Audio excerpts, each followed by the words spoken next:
عباده الذين اصطفى أما بعد فأعوذ بالله من الشيطان الرجيم بسم الله الرحمن الرحيم إنا أنزلناه في ليلة القدر وما أدراك ما ليلة القدر ليلة القدر خير من ألف الشهر تنزل الملائكة والروح فيها بإذن ربهم من كل أمر سلام هي حتى مطلع الفجر بسم الله الرحمن الرحيم يا أيها الذين آمنوا المال والبنون زينة الحياة الدنيا بسم الله الرحمن الرحيم نساؤكم حرث لكم فأتوا حرثكم بسم الله الرحمن الرحيم وبما أنفقوا من أموالهم بسم الله الرحمن الرحيم الرجال قوامون على النساء بسم الله الرحمن الرحيم قال رسول الله صلى الله عليه وسلم نعمتان مغبون فيهما كثير من الناس الصحة والفراغ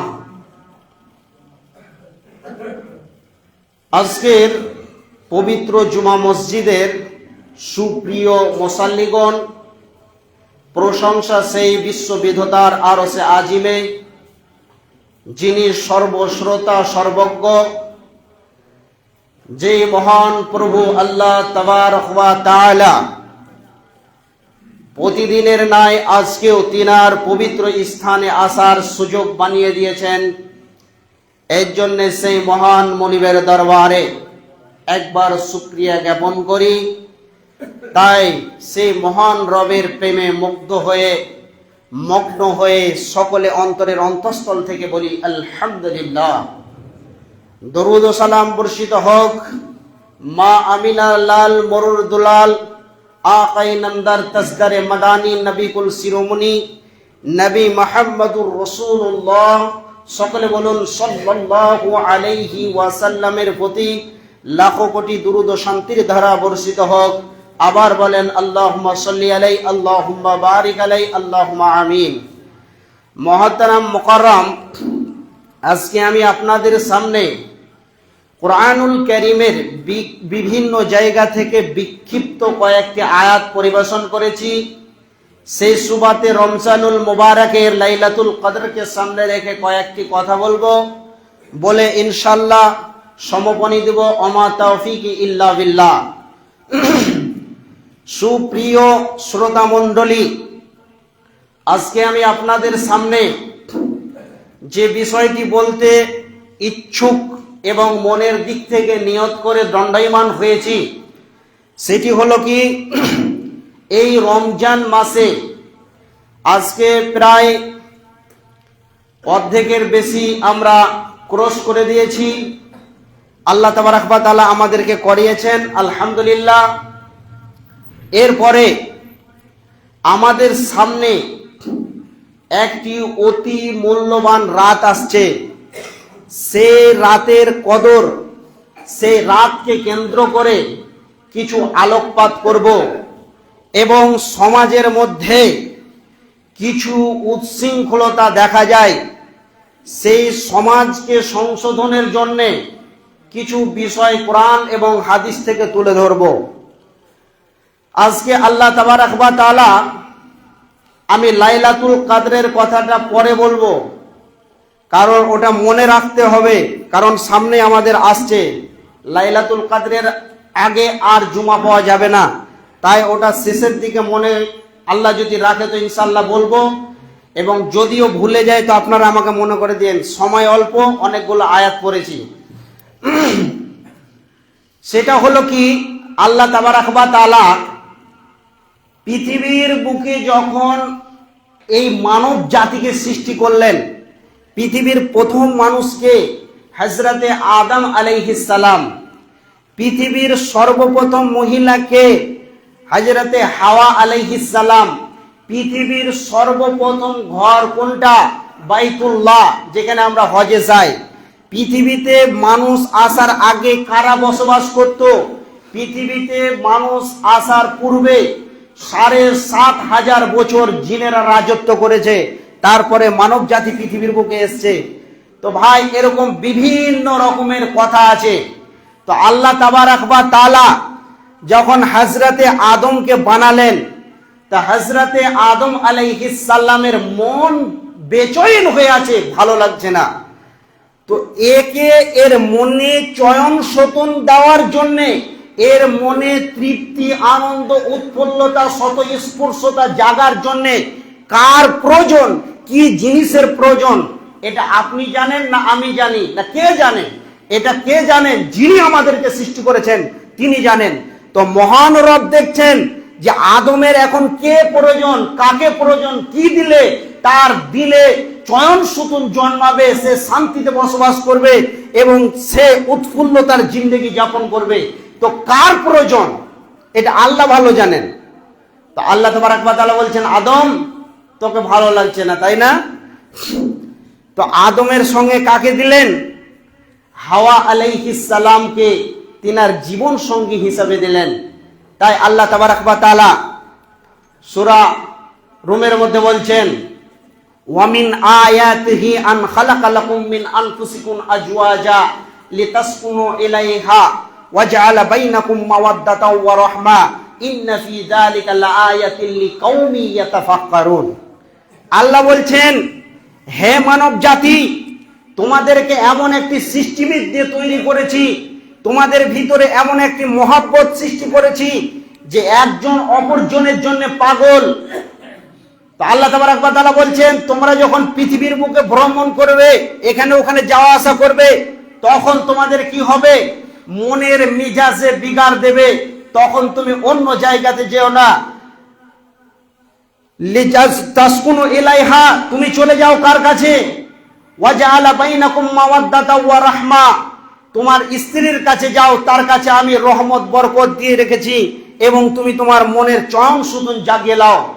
তোমার মনের যে বিকৃতি, তোমার মনক্ষুণ্ণ অবস্থা, সেই মনক্ষুণ্ণকে তুমি সচেত করে লাও, তার কাছে যাও। ওয়াজআলা বাইনাকুম মাওয়াদ্দাতা ওয়া রাহমা, তোমার জন্য ওটাকে রহমত স্বরূপ আমি আল্লাহ বানিয়েছি। এবার আল্লাহ তাবারাক ওয়া তাআলা বলছেন, কি বলছেন?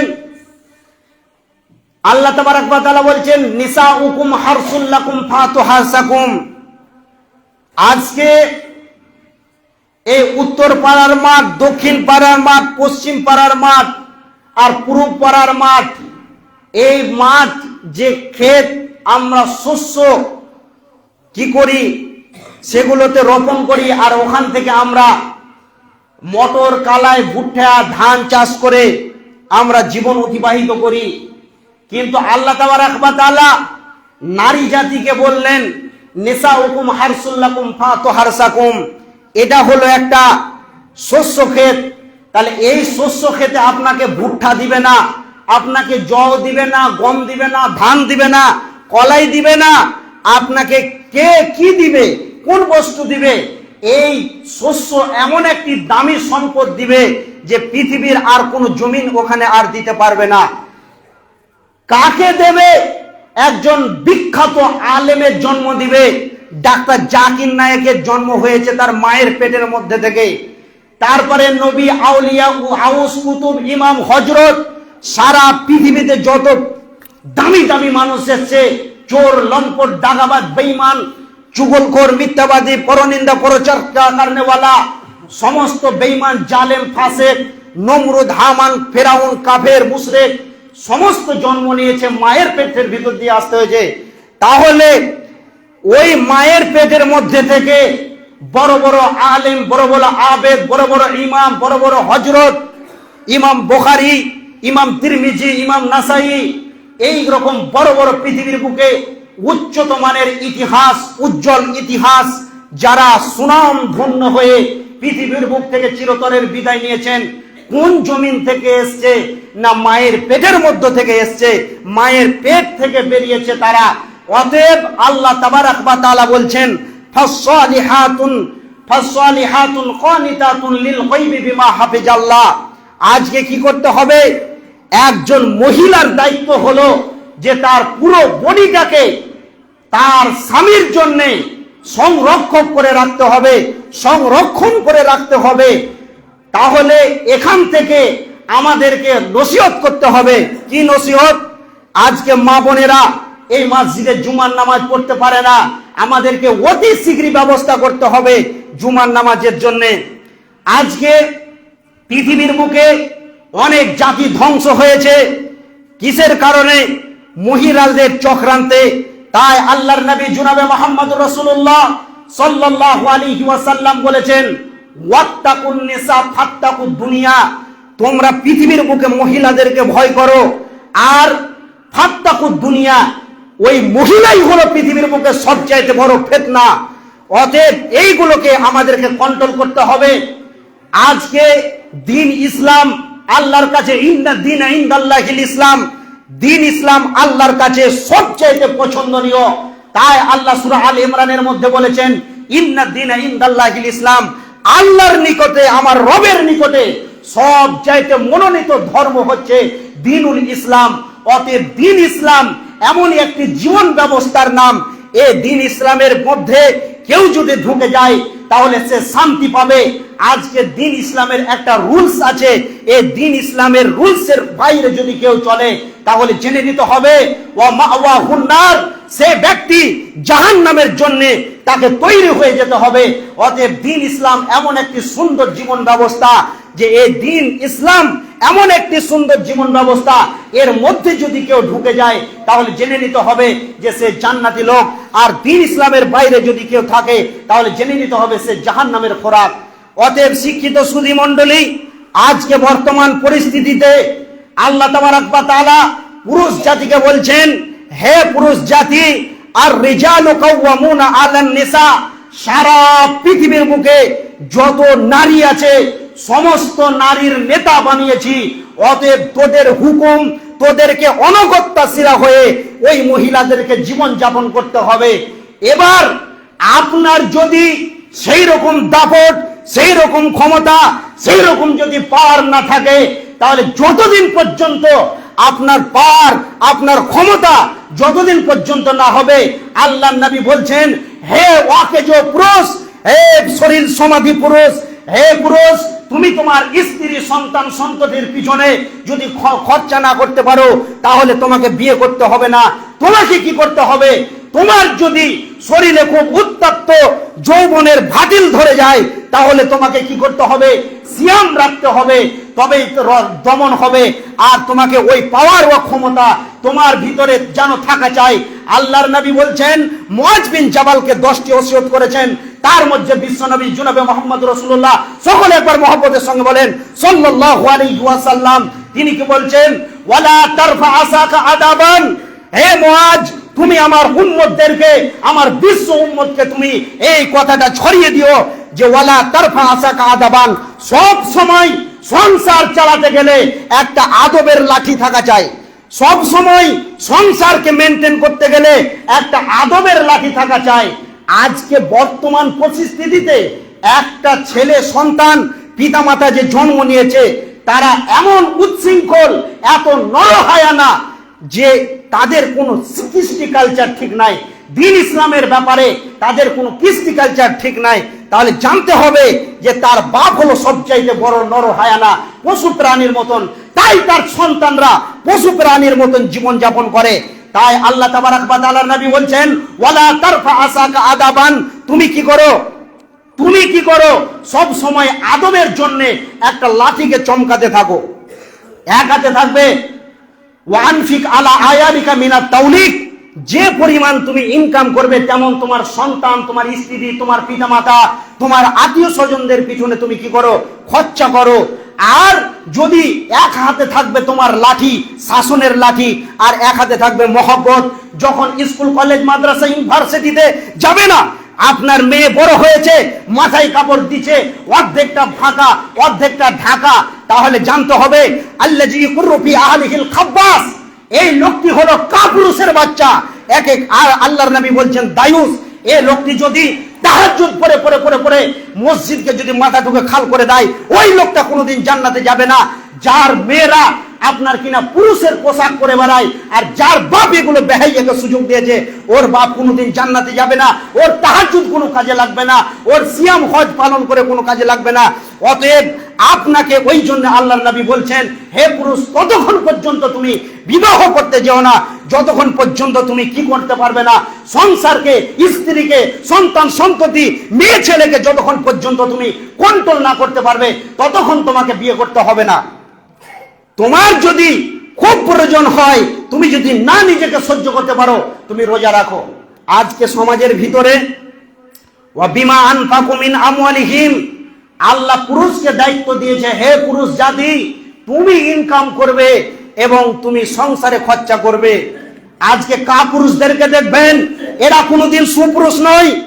স্ত্রীকে বিড়ি বাঁধায়, হারাম বিড়ি ভক্ষণ করে ওই মায়ের সন্তানরা কোনোদিন আবেদ আলেম হবে এ আশা রাখা যায়?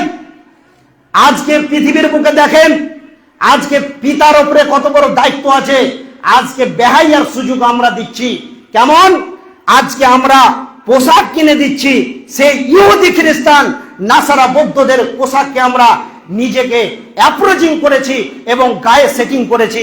আজকে দেখেন শিক্ষিত সুধী মণ্ডলী, বাপ মেয়েকে আপনার কিনা আসকারা মাস্কারা আর চোখে কাজল আর বেহাইয়া করে সাজিয়ে নিয়ে লজ্জাহীনতার মতন আজকে আমরা জালসার প্রোগ্রামে নিয়ে যাই। আর একদিন না খাটলে ওই সমস্ত কুলাঙ্গারেরা খেতে পাবে না। কিন্তু মেয়েকে তার দায়িত্ব ছিল যে ভালো একটা হিজাব, ভালো একটা বোরখা দিয়ে তাকে সাজিয়ে সুসজ্জিত করা তার বাপের কর্তব্য ছিল। কিন্তু আজকে বাপ তার মেয়েকে আসকারা মাস্কারা আর লিপস্টিক আর ঠোঁট পালিশ আর গাল পালিশ কিনে দিয়ে নিজেকে আপনার কিনা যেমন পাইকারেরা বকরি ছাগল গরু মহিষের পাইকারি করে, এই রকম মানুষেরা কি করে দেখেছি আমি অনেক পাইকারকে। শামসির হাট যাবেন তো, যে একটা পুকুর আছে, ওখানে সার্ফ নিয়ে বকরিটাকে ছাগলটাকে এত সুন্দর করে পরিষ্কার করছে, কারণ তাকে বিক্রি করবে, কারণ ওই জিনিসটা যেন চোখে লাগে, সেই ছাগলের সৌন্দর্যটাকে প্রকাশ করার জন্য এইরকম সুন্দর করছে। তো আজকে ওই রকম আপনাকে তো আল্লাহ তাবারাক ওয়া তাআলা গরু ছাগল বানায়নি, আল্লাহ আপনাকে সুসুন্দর করে একজন মানুষ বানিয়েছেন। অতএব আপনি কি করছেন? আপনার সন্তান সন্ততি বেপরোয়া হয়ে চলছে, দিনের কোনো স্ট্রাকচার তাদের ভিতরে নাই।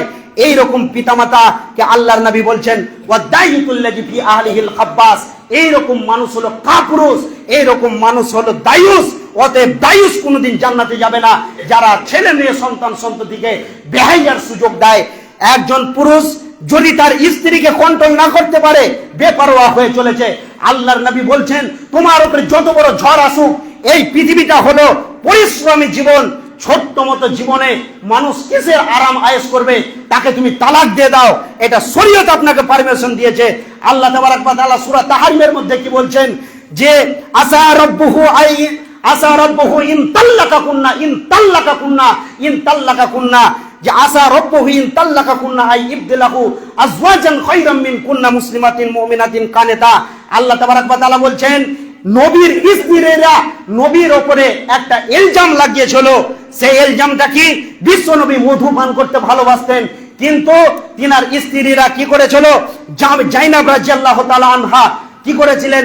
মধু রসুলের জন্য প্রস্তুত করে রাখতেন, আর আল্লাহ নবী মধু পান করাকে খুব ভালোবাসতেন, বারবার ওর ঘরে যেত।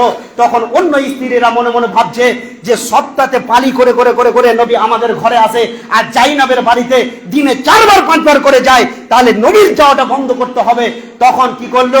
এরা বলছে যে আমরা একটা পরামর্শ করে কি কর, নবী যেন ওই জায়গাতে না যায়। যখনই নবী জাইনাবের ঘর থেকে আসবে, তখন তোমরা বলবে যে আপনার মুখ থেকে মাদাফিরের গন্ধ আছে।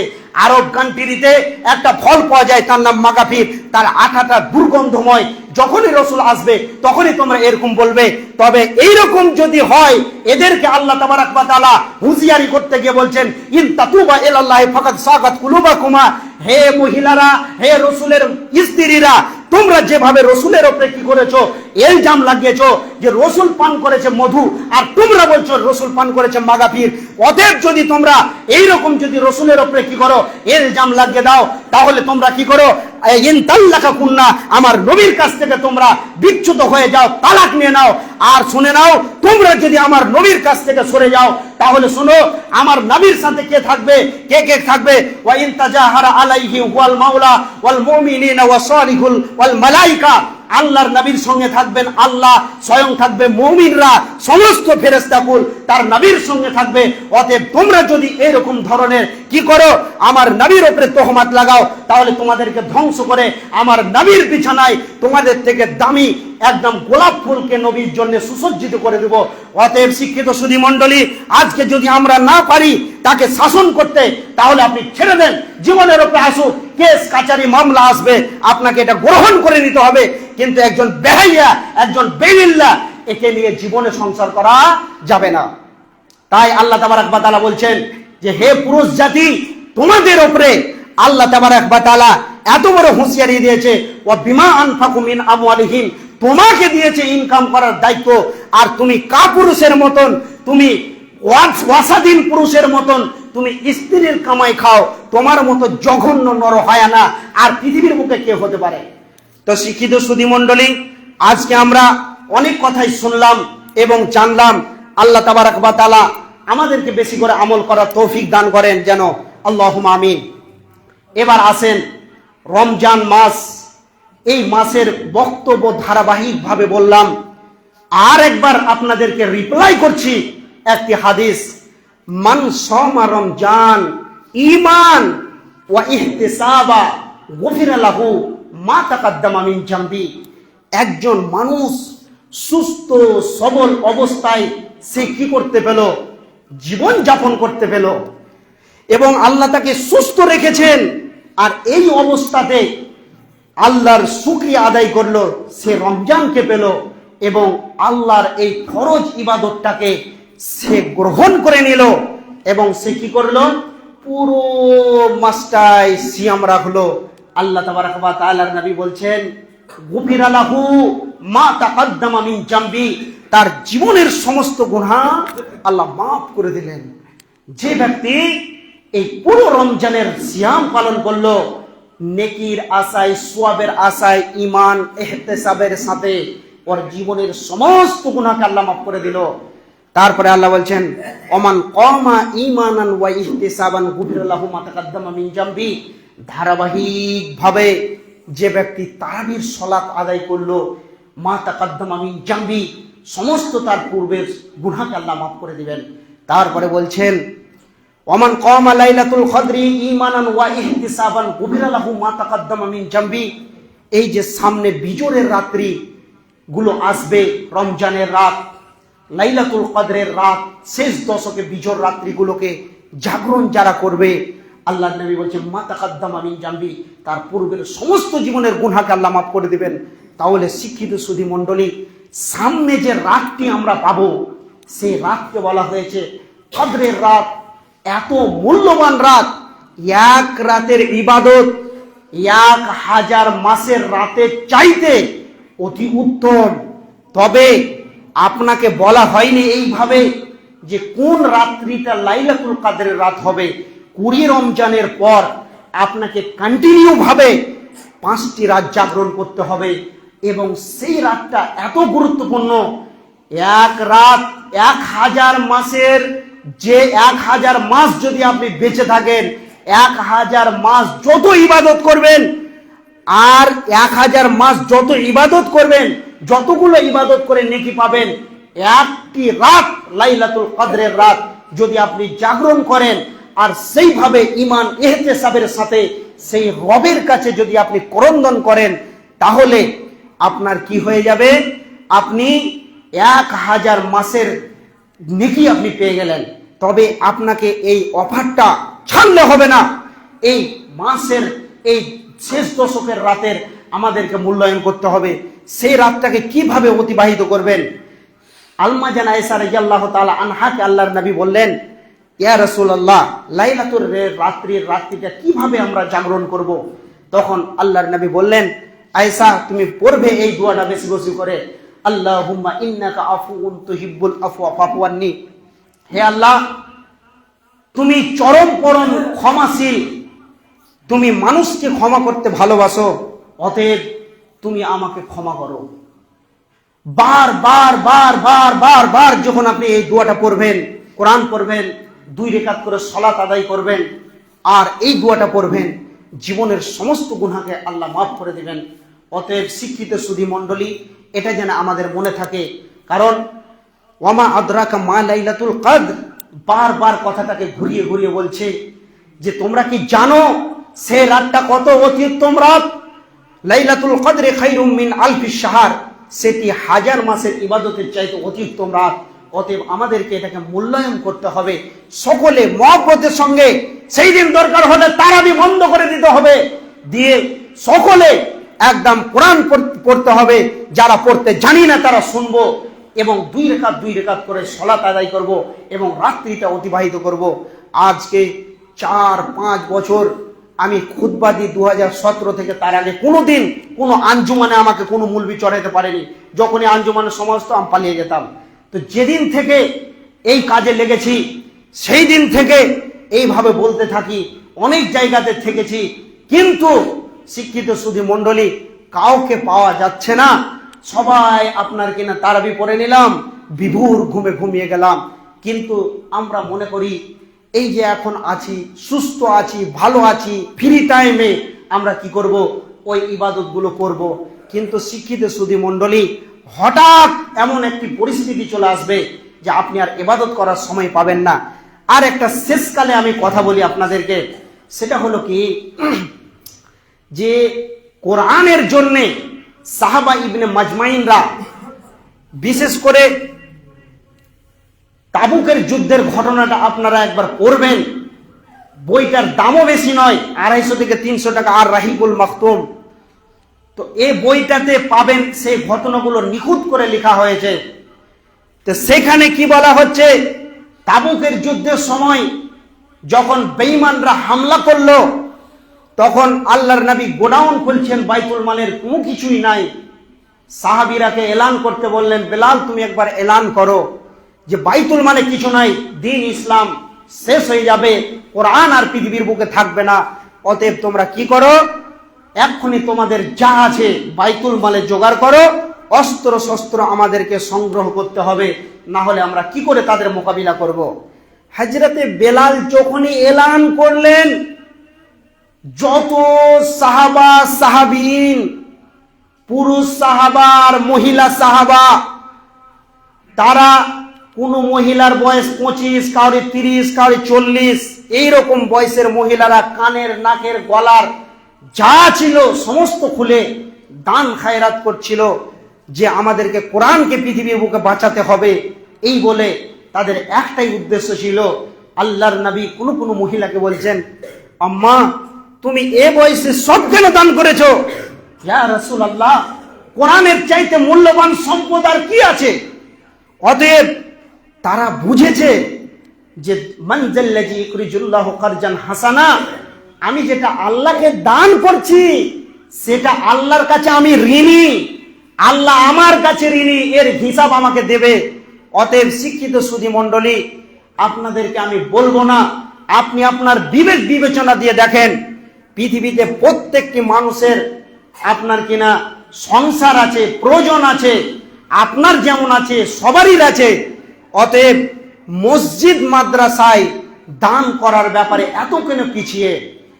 আর যে মসজিদ মাদ্রাসাগুলো আবাদ করছে যে আলেমরা, তাদেরকে মুঠির পয়সা দিতে এত কেনে কলজে জ্বলে যায়। সামান্যটুকু আপনি কত জায়গাতে বসে কত বন্ধুর পিছনে 500-600 করে শেষ করে দিচ্ছেন, কোনো একবার আপনার বিবেকে কাজ করে না যে যাদেরকে আমি দিল খাওয়ালাম, এরা যতক্ষণ আমার খেতে পাচ্ছে ততক্ষণ এরা কুকুরের মতো আমার পাশে ঘুরবে। এদেরকে যাই বলবো, যদি আন্ডারপ্যান্ট খুঁজতে বলি তাও খুঁজে দিবে, কিন্তু যখনই আমার কাছ থেকে অর্থ শেষ হয়ে যাবে তখন আর আমার কাছে কেউ আসবে না। অতএব শিক্ষিত সুধী মণ্ডলী, আজকে একবার ভাববেন, এই ঘরে দান করা মানে আল্লাহকে দেওয়া, এর হিসাব আল্লাহ আপনাকে দেবে। আমি হয়তো বলেছিলাম যে আম্মাজান উম্মে কুলসুমের স্বামী হযরতে উসমান গনি রাদিয়াল্লাহু তাআলা আনহু রসুলের কাছে একজন ভিক্ষুক আসলেন, আসার পরে বলছেন আমি কয়েকদিন ধরে খেতে পাইনি, ইয়া রাসূলুল্লাহ আমাকে কিছু দেন। নবীজি দেখছেন কিছুই নেই বাড়িতে, তিনি বললেন যে চলে যাও আমার জামাইয়ের কাছে। জামাইয়ের বাড়িতে যখন গেলেন, উসমানের বাড়িতে, একজন তিনার স্ত্রীকে ধমক দিচ্ছিলেন। তখন এই ভিখারিটা মনে মনে ভাবছে, আহারে, যে তার প্রিয় অর্ধাঙ্গিনী, যেমন তেমন ঘরের মেয়ে নাই, রসুলের মেয়ে উসমানের ঘরে, রসুলের মেয়েকে উসমান এভাবে ঝিড়কি মেরে মেরে কথা বলছে, তো ও আমাকে দান করবে? তখন এই লোকটা ঘুরে চলে আসলো। এখন এই লোকটা রসুলের কাছে এসে বলছেন, ইয়া রাসূলুল্লাহ, আল্লাহ নবী বলছেন তুমি গিয়েছিলে? তো আর বলছে না, তো বলছে মানে ওই এমন একটা ভঙ্গি দেখাচ্ছে, রসুল বুঝতে পারলেন যে এ ব্যক্তি যায়নি। তখন এই লোকটা মনে মনে ভাবছে, না খেতে জান যাচ্ছিল ভালো, খেতে এসে আল্লাহ আবার আমার জান গেল। তখন আল্লাহ নবী এবার বললেন ওকে যাও, এবার রসুলের হুকুম না মানলে কিন্তু কাফের মুশরিক হয়ে যাবে। এবার বাধ্য হয়ে গেল। যখন ওই বাড়িতে গেলেন, যাওয়ার পরে হযরতে উসমান রাদিয়াল্লাহু তাআলা আনহু কে গিয়ে বলছেন, আমি কয়েকদিন ধরে আমি খেতে পাইনি, আমার সন্তান সন্ততি অনাহারে আছে, হ্যাঁ, তো রসুল আপনার কাছে আমাকে পাঠিয়েছেন। তো রসুলের কথাটা বলছেন যেন ওকে ঝিরকি টিরকি না মারে। তো অপরাধটা কি ছিল? সে টাইমটা ছিল সন্ধ্যার পরে। তো তখন 2টা প্রদীপ জ্বালিয়েছিল, তার কারণে তার স্ত্রীকে এইভাবে ধমক দিচ্ছেন। তো এবার যখন এই ভিখারি যখন বলল যে আমাকে কিছু দাও, তো মাল দিতে দিতে দিতে দিতে অনেকটা মালে অঢেল দিয়ে দিল। কিন্তু ওই লোকটা চোখ ওপর দিকে উঠে গেল, যে লোকটা এত দান করতে পারে আর একটা জায়গাতে 2টা খালি প্রদীপ জ্বালার কারণে তার স্ত্রীকে এভাবে ধমক দেয়। তখন এই লোকটা জিজ্ঞাসা করছেন, আমিরুল মুমিনিন হযরতে উসমান, আপনি বলেন যে আপনার স্ত্রীকে এইভাবে শুধু একটা প্রদীপ বেশি জ্বালার কারণে আপনি এভাবে ধমক দিচ্ছিলেন, আর আজকে আমাকে এতগুলা দান মাল করলেন। তখন উসমান বলছেন, ভাই তোমার কি আখিরাত সম্বন্ধে কোনো জ্ঞান নাই? আমি যে মালটা তোমাকে দান করলাম, এই মালের হিসাব আল্লাহ আমাকে দেবে। আর আমি অপচয়, চোর, মাতাল, বাটপার, গুন্ডাদেরকে যাদের পিছনে খরচা করছি, বেফালতু যেগুলো ওয়াকাসরাতিল মাল ওয়াকালাইজাতিল মাল, যেগুলো আমি কি করছি, অপচয় খরচা করছি, সেগুলোর হিসাব আমাকে আল্লাহকে দিতে হবে। অতএব আল্লাহকে পৃথিবীর কোনো মানুষ হিসাব দিবে, এটা প্রচুর বড় অসম্ভব কাজ, কিন্তু আল্লাহর কাছ থেকে হিসাব নেওয়াটা অতি আসান। অতএব তোমার কি আখিরাত সম্বন্ধে কোনো জ্ঞান নাই? অতএব তুমি কি করো, এটা রসুলের কাছ থেকে আরো ভালো করে জেনে নিও। অতএব শিক্ষিত সুধী মণ্ডলী, আমরা কি বুঝতে পারলাম যে আল্লাহর রাস্তায় আমরা যেগুলো দান খায়রাত করব, আল্লাহ আমাদেরকে হিসাব দিবেন, আর যেগুলো আমরা জমিয়ে রাখবো সেগুলো আল্লাহ আমাদের কাছ থেকে হিসাব দিবেন। অতএব আল্লাহর কাছ থেকে হিসাব দেওয়া কঠিন, আল্লাহর কাছ থেকে হিসাব নেওয়া আসান। ওয়া আখিরি দাওয়ানা আলহামদুলিল্লাহি রাব্বিল আলামিন। আল্লাহ তুমি আমাদের সকলকে কবুল করো এবং 5 ওয়াক্ত মুসাল্লি হিসাবে সকলকে কবুল করো, এই দোয়া করি। আল্লাহুম্মা গফির লানা ক্বাবলাল মাউত, আল্লাহুম্মা গফির লানা